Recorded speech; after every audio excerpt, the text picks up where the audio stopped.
Thank you, Yeah, Mr. please Mute. just reminded that he's still under oath, my lord. Yeah. Thank you, my lord. Mr. Mube, thank you. Now, you would also recall that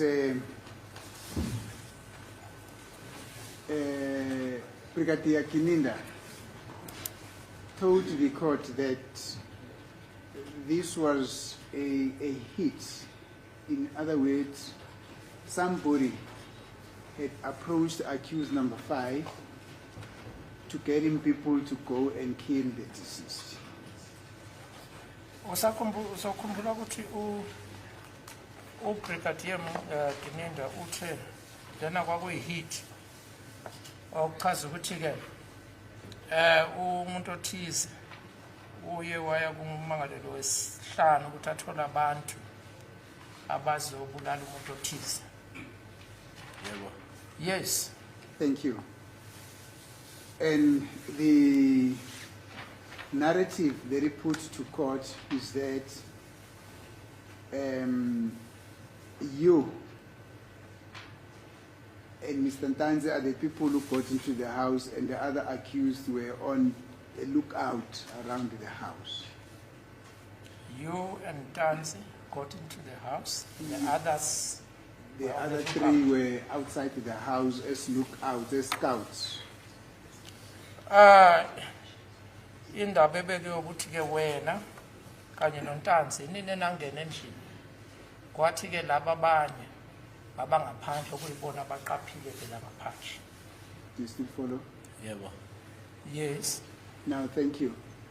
Now, then he emphatically impressed in the mind of the court that these 2 perpetrators that the people in the house are talking about were you and Mr. Ntanzi, you being the holder of the firearm. So umqondo ke olethiwe ke ethebeni zale nkantolo ukuthi wena nalo bungena naye endlini yini wena noNtanzi yini nangena endlini and wena kuwena mphathisibani. Thank you. Now, in view of the description that now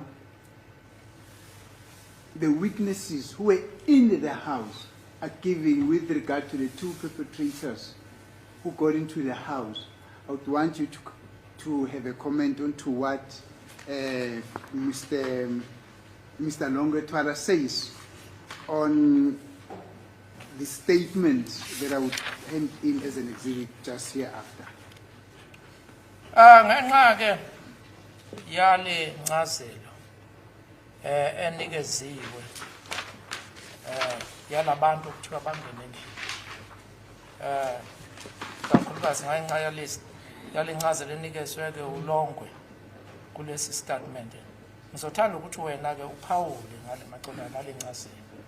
Now, this is what we have heard what his description is with regard to the first perpetrator, the person who had a firearm. Let us now listen to what he says about the second person who got into the house, who came behind the first perpetrator. Sizwile ke ukuthi utheni umechaza umenzi wokubi okuyena athi ungena ecala endlini. Ake sizwe ukuthi ke uchubeke wathini uma esechaza lona wesibili.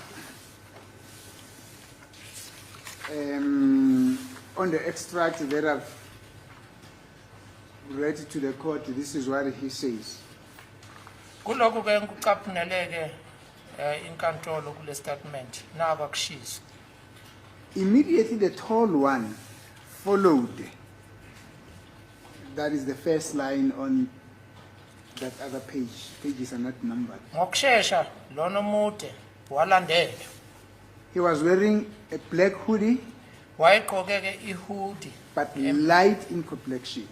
Ihoodie emnyama kodwa ke ekhanya ngokwebala lesikhumba. That is all I remember about him. Yiloko kuphela engikhumbulayo ngaye. Thank you. Now, Brigadier Kininda says, in view of this description, the record from the people who were in the house, who saw these perpetrators when they got into the house, manje ke uBrigadier Kininda uthi ke ngenxa yalencazelo ayithola kulabantu ababesendlini maqondana nabantu kuthiwa bangena endlini ababona labantu abangena endlini. he ascribed this description of the second suspect that comes from Longwe amongst others to Mr. Ntanzi. And Longwe says the second suspect was wearing a hoodie. He was light in complexion.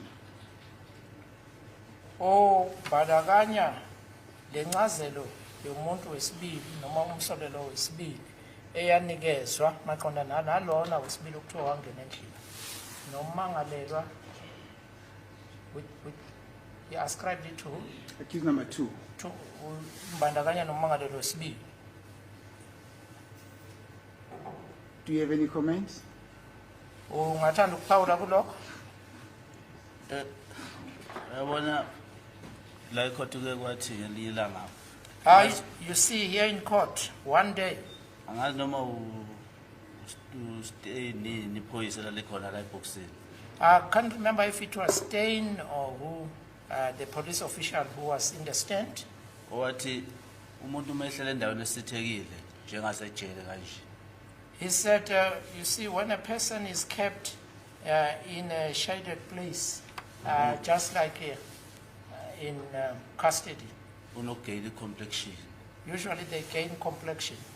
So yabona mawubuka uNtanzi You see, if you look at Ntanzi, mnyama uNtanzi. Ntanzi is dark, And una 6 years asejele. and he is 6 years in custody. So kuba kuthiwa mhlambe uyagain complexion angazi ngabe gain ayikho imhlulile kumanje esejele. And if he were supposed to have gained complexion, I don't know which complexion would he have gained to be lighter, because he failed to do that all during his tenure in jail. So akwazi ukuthi ngathiwa mhlophe ngoba emnyama kanje. So it can't be matched that he is light in complexion, as dark as he is now. Manje laba abantu laba besendlini Now, these people who were in the house, wabhala umuntu ayimbonile la. actually, they penned about a person Ngokusobala whom they saw. ngokusobala uthi engaboni yena uNtanzi. It's obvious that he was not seeing Mr. Ntanzi. Ngoba kuba ebona uNtanzi wazothi ubona umuntu omnyama. Because had he seen Mr. Ntanzi, he would have described him as dark. So, what do you then say about the narrative that Brigadier Kininda gave to his courts? Uthini ke That wena this description ngankulumo fits in terms. uthini wena ke ngenkulumo enikezwe ke uphoyisa uGininda le enkantolo ukuthi yena uthatha lencazelo ayihlanganise noNtanzi. Ngokwami mina ngithi nje into ayikhandile uGininda yena.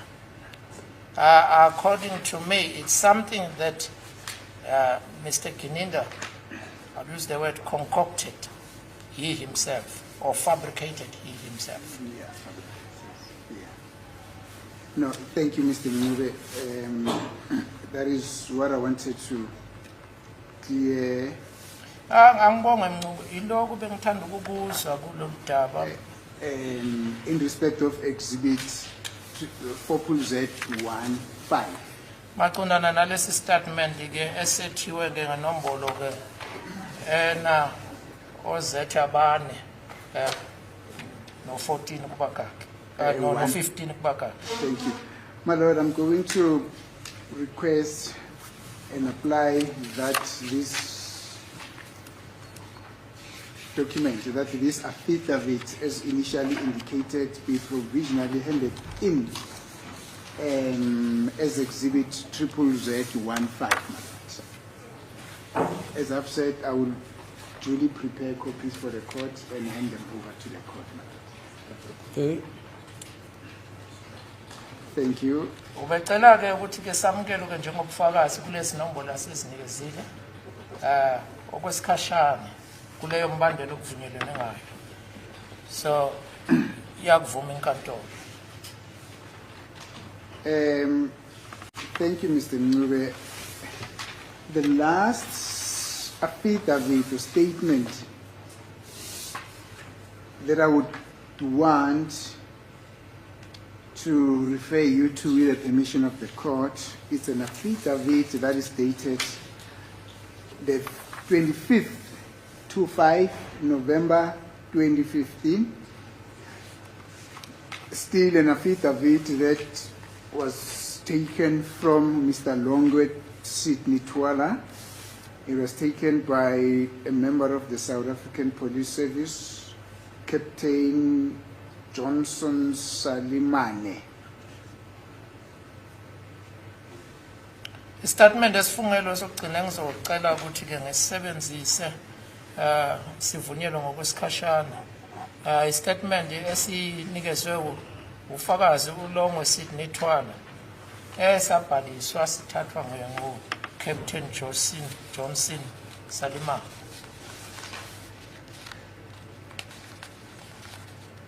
Esanga 25 November 2015. Thank you. Now, in paragraph 5. Paragraph 5. This is I don't have the copy. Utakanayo It's a icopy. different one now, but I will read it Sizomlinda futhi line by line, and then you can assist Mr. Ncube with what I'm reading. uzofunda ke umugqa ngomugqa sinikeze ithuba ukuthi ngokumusha. Thank you. He says in paragraph 5. Sibalo kanjena ke esigabeni paragraph 5. They all started cracking jokes, Bonke bayaqala ke ukwenza amahlaya. and we all laughed. Sahleka sonke. Just as Kelly was about to tell the joke, Uma ke uKelly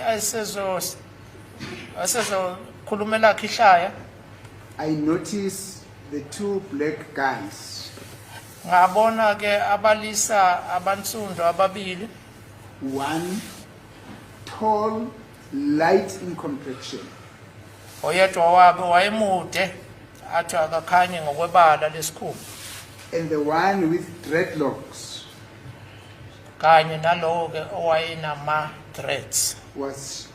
and the one with dreadlocks was short and dark in complexion.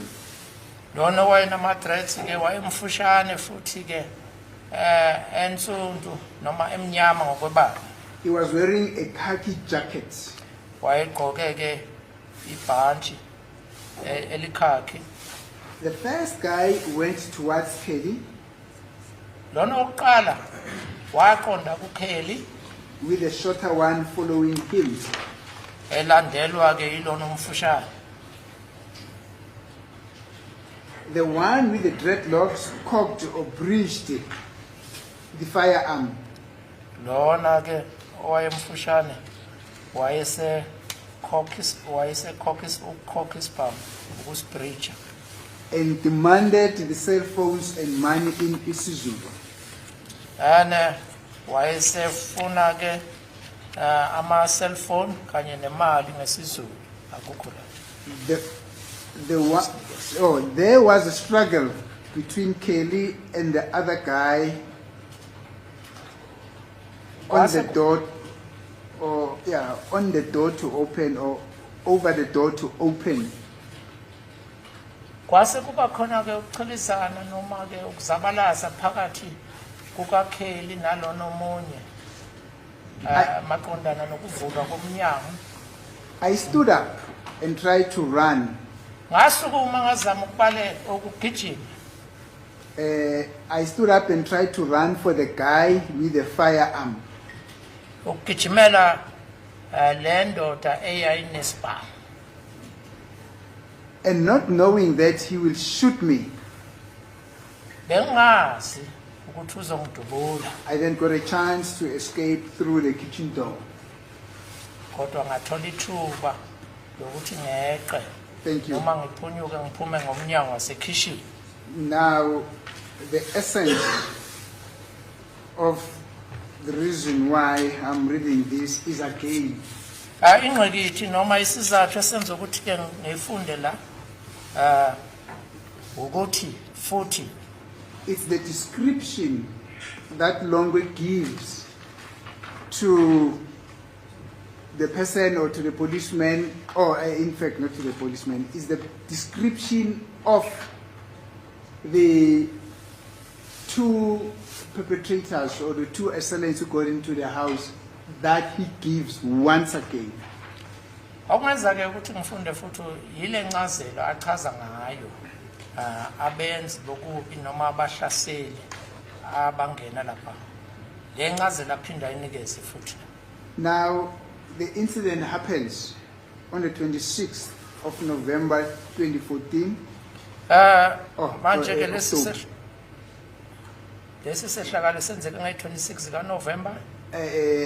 Mapari 26 October Uqolo. Ngomhla zing-26 ku-October 2014. ngonyaka ka-2014. Now, on the 25th of November 2015, Kuthe ke ngezi-25 zikaNovemba unyakeni ka-2015 which is exactly 1 year, 1 month, ngasho ukuthi ncamashi kwase kudlule isikhathi esiwunyaka nenyanga eyodwa. he again gives a similar description that he gave immediately after the incident on the 6th of on the 6th of November 2014 about how the suspect was looking. Uphinde wanikeza futhi ncamashi incazelo ukuchaza ke njengoba wayichaza masishane nje ngomhla zing-6 kuNovember 2014 waphinde wanikeza leyo ncazelo ngezi-25 zikaNovember 2014. And did you follow the description that he gave on 25 November 2015? Uzwisisile le ncazelo ayinikezile engifundele yona ayinikezile ngomhla zing-25 kuNovember 2015 Yes, 2015, on how the suspect were looking. ukuthi ke babebukeka kanjani babenjani abasola. Yebo ngizwisisile. Yes, I followed it. Do you have any comments? Ngathanda ukuphawula kulo. Njengoba nje lo muntu ayenza statement nge-6 November 2014. As this person made a statement on the 6th of November 2014, Ukhuluma ngento ayibona endlini. he narrated about something that he saw in the house. Wayesendlini. That person was in the house. And futhi nangolokuza nge-25 November 2015 And again, on the 25th of November 2015, ukhuluma into eyi-1 ayibona. he's still saying the same thing that he saw. Ukuba kuthiwa mhlambe wayenza iphutha 2014 nge-6 November. And had he made a mistake, maybe if it was supposed that he made a mistake on the in 2014 on the 6th of November, Mhlambe ngabe kwashintsha ukukhuluma ngenye indlela mayisekubhala ngolokuza ngo-2015. maybe when he made the statement again in 2015, Manje it would have been different. manje ukhomba ukuthi le nto layikhulumayo yona straight into ayibonayo. Now this actually shows that what he is saying here is exactly what he saw. Wabona umuntu omhlophe yena owangena okwesibili. He saw a person who's light in complexion, Wabona the second one who entered. wabona umuntu omnyama wangena kuqala. He saw a dark person who came in first. Khomba ukuthi lokhu uGininda akwenzile yena. And that shows that what Geninda himself did, Into yena ayikhandele yona ithathele ekhanda lakhe wayikhanda. it's something that he fabricated from his own mind, Ngoba ihlangana nalezi statement ebhalwe lo muntu. because it doesn't actually agree with the statements that was made by this person. Thank you, Mr. Mube. are you then saying, or do I and the court and my colleagues here as well have to understand you to mean that there is consistency on how Mr. Longwe describes the two perpetrators according to the house?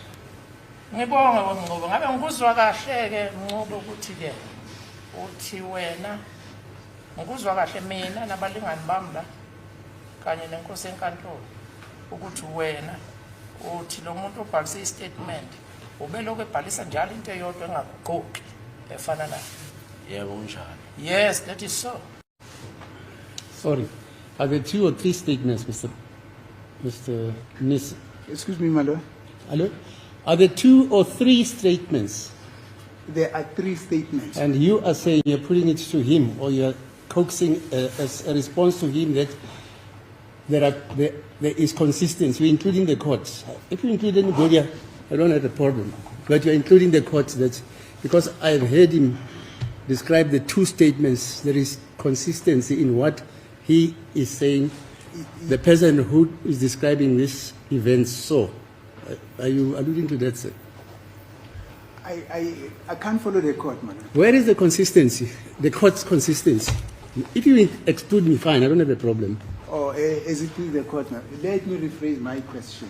Ya bembuza bona mhlawumbe ngoba ngikhandokuzo ukuthi inkantolo bembuza nomnene ilungisa indaba yalombuzo uma ethi ngikuzwa kahle mina nabalingani bami nenkosi enkantolo ekutheni kule statement ezimbili akaguqukanga ulocation into yona manje inkosi enkantolo ithi uthe wena kune statement ezintathu asenze kodwa ngizwa umbuza ngesimbili ungangifaki ke uma umbuza ngembili kuphela.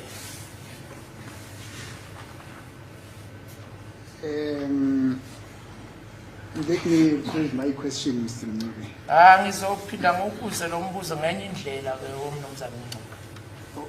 On the statement A statement that he made on the 6th of November 2014, asenza ngomhla zing-6 kuNovember unyakeni ka-2014, which is marked Exhibit ZZZ5, saziwa ke ngelika Triple Z. Z5, Ngawo Z abane. What is the number? 15. 15. Yes. And the statement that we've just dealt with now, which I would request to hand in as Exhibit ZZZ, Another statement. Z16. Another statement engiqeda ukukufundela ngokucaphunele sona manje ngizosibiza ngo Z16. Are you then saying, or should I and my colleagues, of course, to the exclusion of the court, because the court has yet to make a determination in this regard, are you then saying that me and my colleagues for the defense and the state, should we then understand you to mean that there is consistency in these 2 statements which were made a year apart with regards to the description that Longwe gives in respect of the 2 perpetrators according to the house? Ngibuza ke Ngcobo ukuthi ke sikuzwa kahle yini mina nabalingani bami abameli ukuthi uthina wena ngingayifaki ke inkosi enkantolo ngoba inkosi enkantolo isazothatha isinqumo ngalokho. Ngikuzwa kahle ukuthi uthi wena ke kule statement zombili ezibhalisiwe esengizishilo kuwena ngizicaphunile ubhalisa into eyodwa engaguquki engashintshe efana nayo. Yebo kunjalo. Yes, that is so. Balisa into eyodwa. There is consistency Leya ayibona endlini. in the contents. That's what he was saying in the house Ngoba wayekhona. because he was present there. Thank you. Thank you, Mr. Mnubi. Angibonge wena. As it is the court, my lords, may I, with the leave of court, request that this statement again be provisionally admitted as Exhibit ZZZ16. Okay, so admitted. Thank you, my lord. Bengicela ke inkosi enkantolo ukuthi wamukele lesi statement naso sibe ubufakazi ngalezo nombolo ZZZ16 inkosi enkantolo ithi kulungile. Ngiyasemukela okwesikhashana.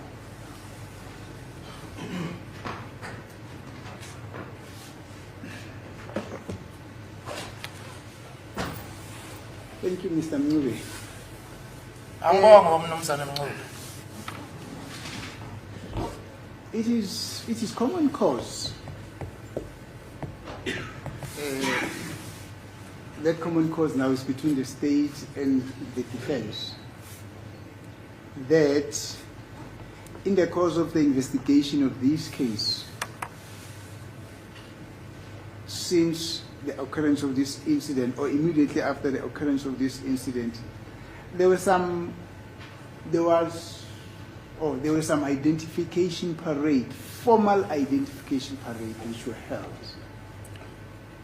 Kuyiphuzu lingaphikiswa le okuvunyelwana ngalo phakathi kombuso ngamanye amazwi abeshushisi kanye ke nabameli ukuthi ke emva kokuthi ke sekwenzekile okwenzekile kuleli cala uma uphenyo kwaba khona iparade yokuthi kuzokhonjwa abantu ababaziyo laba abakhombayo ngokupheleleyo.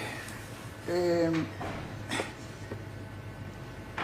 just need to confer with my colleague just one aspect as to whether or not the identification parade form was admitted as an exhibit before court or what. My Lord, may I just confer with my colleagues? Usabuza ukuthize ke kubalingani bakhe maqondana neform le parade.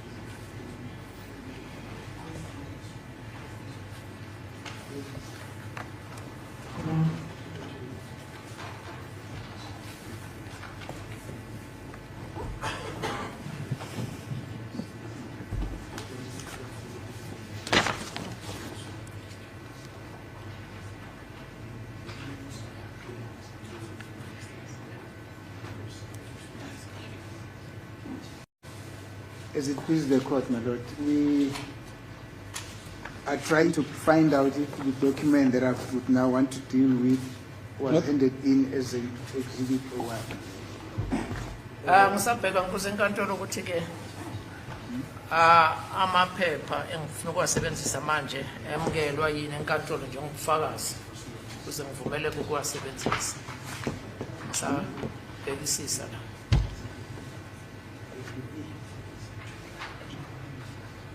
Yeah.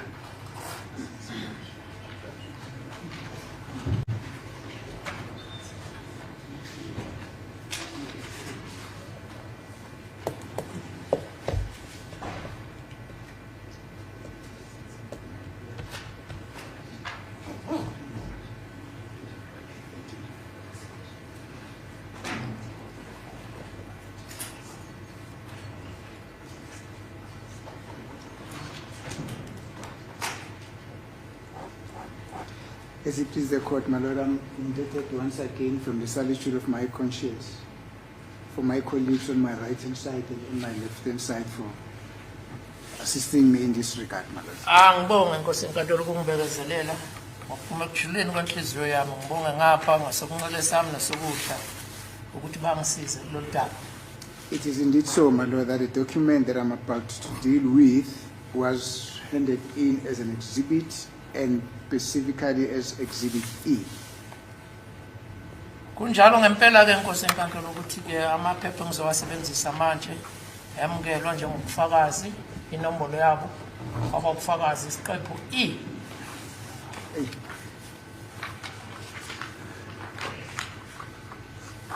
Now, I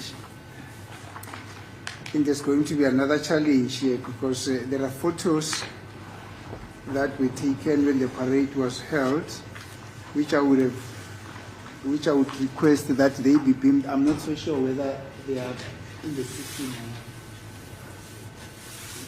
Athi kuzoba nenselelo ngoba khona izithombe futhi ke nazo zathathwa zathwethula lapho I'm informed, my lord, that those photos again were handed in as Exhibit E1. bengingenasiqiniseko kodwa ke ngiyatshelwa manje ukuthi ke lezo ithombe ke nazo zanikezelwa inkantolo ukuthi zibe ubufakazi unombolo E1.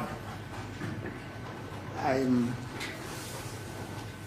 just wondering, my lord, how will we be doing this? Because normally, with regard to the screen, it's our colleagues from the state who are normally assisting us, but now they also need to take notes of my cross-examination, my lord. Angazi soyenza kanjani lento ngokujwayelekile ke kuba ke abalingani bami abamele ke umbuso ithimba lezokushushisa abasizayo ngokuveza le ithombe ku screen. Angazi bazokwenza kanjani ngoba nabo kahle kwenzeka bayisebenzisa into zabo bafuna ukubhala ama notes. I do not want to inconvenience them, my lord, because it is imperative that they also pay full attention to the questions that to the issues that I will be taking up with Mr. Mnube. Nanoma kunjalo ke kangithandi ukubaphazamisa ngoba kunqoka ekutheni ke nabo impela ke bajulisise. Sorry, how many are those photos? Excuse me, my lord. How many are these photos you want to exhibit? They are a number, my lord. How many? Yes, there are 17, man. Yeah, why don't you make copies of, you've got a camera there, which can make copies for you, 17. Yes, my lord. So- There's a gentleman that we once requested to come and assist. I think it's part of this course establishment, Mr. Makaza. I actually highlighted to him, my lord. It's just that with the preparations of so many documents that I need to deal with, it's kept my mind that when we're dealing with this part of the aspect, we request his assistance. But I've conscientized him last week Friday, my lord. I'm not so sure if I can request an indulgence from the court just to request him to come and set up his system here so that I don't disturb my colleagues, my lord. My request just a short gentleman, my lord. We'll Ngicela inform ukuthi the sihlale court ikhefu promptly. kancane ngizothi Okay, fine. umnumzane Makhaza azosinceda. You shall let me know.